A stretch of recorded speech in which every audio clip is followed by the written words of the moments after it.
Music ncyagambira abantu nicyo kintu ninga siniyo njiri ero kubasa kufitaho munju yawe umuntu wena atabanze gukora kikutekaho transport no manya omburuzi wenjiri yari yaruguto ninga yari yo mucyaki abantu ntubasabye no niyo tinkiza kura njiri tinkiza kurogo mushire byagamba but when it comes to music iyo obo kinjiro rwijirwa motoka azongazo rya radio station obo ryo munzu yawe byamire mazimaga rwo music nete kwa kwika no basa kwa no hingwa even na library ohore music rukora cyere kufitera so in that case chwanyi ma santi kwa message nunji ero kubasa kuyamba community neza kuyambwa mu Kole Media TV. Thank you so much for watching.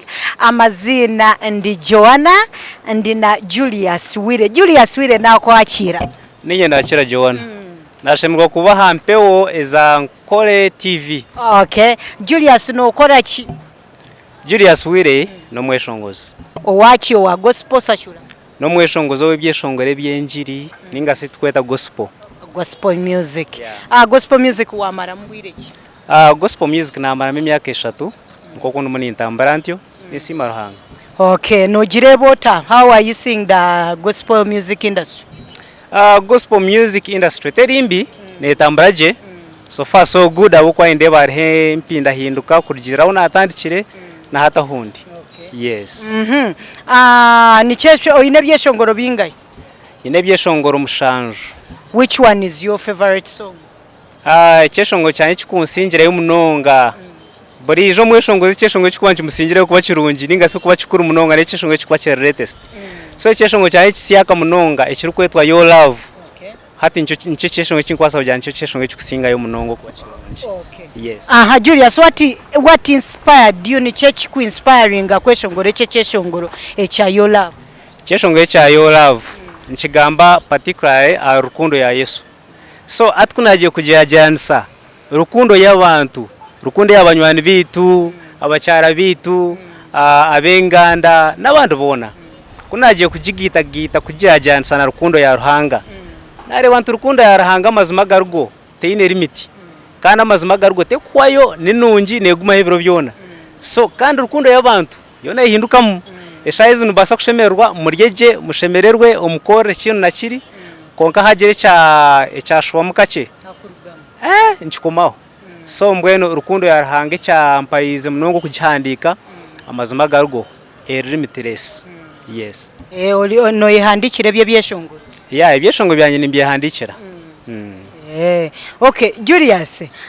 Echeshongoro sofa wakireba mu like engeri kiriyo ni kitambura mu aba engeri kirimo ni kitambura to expecting yo concert.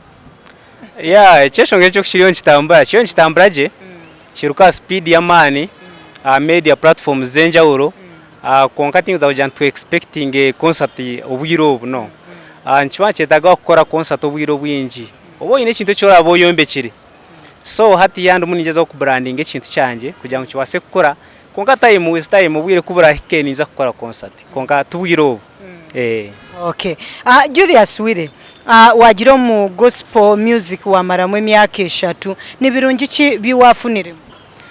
Ebirungi ebimbugino mu gospel music gospel as gospel enenjiri so nondo tambuza umurimo gwa Kristo and aho koma kutamuza umurimo gwa Kristo of course ochumanya ngo mu ruhanga atari mu kuferu amukuhereza mukamate muri rose tari mu rose. So nawe echo echonka it's a benefit nono benefiting am kandi kintu cya kabiri nofuna mekago eru kurgation ina zense abo kwa koma kutambura buri hantu hona ho kuza ukakora yo buhereza amazimaga rwo to kurgeta funire mukago. So kandi kindi amazimaga rwo nchikongera no kumanya abo kuba uko beno manya before 2 years ago nesha hezi kuko kuba no manya kurgira ikintu cyo beno ukore nyuma no bwiro we ikintu cyo kureba no ukora atunorenga ntari henjawuro. So ebirungi nibinji munonga amazumu.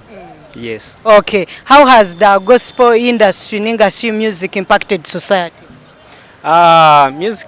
Gospel music amazimaga rugo nekora umuntu mu muhango mu society abweshonga gospel music ncyagambira abantu nicyo kintu ninga siniyo njiri ero kubasa kufitaho munju yawe umuntu wena atabanze kukora kikutekaho transport nomanya omburuzi w'enjiri yari yaruguto ninga yari mu cyaki abantu ntubasabye no nyo tinkiza kukora njiri tinkiza kurogo mushire byagamba but when it comes to music iyo obo cinjiro rwijirwa motoka azonga rya radio station obo ryo munzu yawe byamire mazima gargo music nete kwa kwika no basa kwa no hingwa even na library ohore music rukora cyere kufitera so in that case chwanyi masanti kwa message nunji eru kubasa kuyamba community neza kuyambwa abwenshonga gospel music inengere yo kugenda gahindura amagara g'abantu nebumbatiro mutima nebumbato mutima umuntu nabasa kubahugire mamani umuntu nabasa kuba nateka even kore ibintu bitari it mends the broken heart yeah it mends the broken hearts it repairs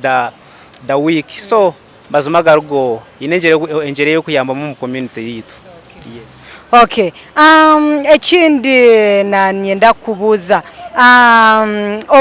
omyake yenyuma nemyake ya hati ningeri kwija gospel music no gireba nkai iwe nko mweshongozi wa gospel so kurgira emyake yenyuma erabiroho no kunze inde gospel music ko yizire nekura kandi nakutura hati amazima gargo indebera kimwenti kwa kuza korabaho akire kaca kandi gospel music kabera hari munonga buriya gospel music nekintu cyo abosanga kujanta gospel music kera be radio etari ya iyo bwa Kristo ningasi etari yenjiri so tubakubasa kugitera amazoba gandi yo neterwa Sunday bwonka kera be TV station it should be on Sundays konka as of now amazuma gargo music hatu no yebana bagitera kimwe bagitwara mu kimwe k'ikintu cyukuru munonga gospel ne yamba abantu ne bahindura bakora mu murumo so which means nti ombwire bucyo burukwiza gospel music naiza kubera hari munonga no niyo njiri iyo myake rikwiza omyake rikwiza even now tukijya ngo yatandikerizo ninga sitekuza kutandika omyake rikwiza no myake no barahati ne myake hingwire mazuma gargo gospel music izene okora umuntu mu mahanga it's the gospel of this era okay Julius Wire nakutangira mazima webare kwija nkore media any message to your our fans there abantu mwena abokunde byeshongoro byenjiri mbukunda wensi yona by the way aho kabyo tuviroho kajije kugira ngo tindi wenkirize jininga stindi murokore no ebyeshongore ebi mbiyambe siyona so mbweni nyowe nimbasima munonga abukunda gospel music nimbasima munonga abukunda ebyeshongoro bya burengerwa ijoba kandi nimbasima munonga abukunda ebyeshongoro ebya Julius Wire nko mweshongozi arumunagezaho ku building ekintu kandi nimbasha abantu munshagike muza channel zanje YouTube channel musakinge Julius Wire na munonga muronde cyeshongo cyake cyitwine echa Your Love kiriyo kitambura nkikoraje mazima mukironde kandi mukikunde kandi mukishagike subscribing channel zanje zona watch bugana TikTok channel you making a challenge amazima gargo ntukubantamburaje mukamanayiza no kuvampera umugisha amazima gargo yes Julius Wire munonga kwija nkole media amina kagamba ka muheru hari gospel fan gospel fan no ari omburizi wenjiri mbwe naryokwe ningashibanywanyi bawe yes akagambo kanje ka muheru amburizi wenjiri wena obana gospel music obana obuherezo bundi ninkushabantu munywano wanje nti ikintu cyo kubura enjiri okiremeroho kandi osigaye no kikora kimwe yes omweno wasakore abantu tibyakora kukiza kufuna mechi wakwe no yetaga ninga sino wasakukira bara request it's like wastage of time but it's not amazima garugo osigaye no korecho ekyo range kiyakwasize nkiza kuyamba society iturumu okugenda mimisho kandi ekindi mwe bari kuna nkore media nitwe twereziraka kugira ngo tuje bitwagambire skuri ya abukutureba uko bari yo kwa heru so mwe bari kuna nkore media nayo mugikunde mugishagike kandi musubscribing okay Nkole Media TV nabandi na Julius Wire thank you so much for watching have a blessed day bye bye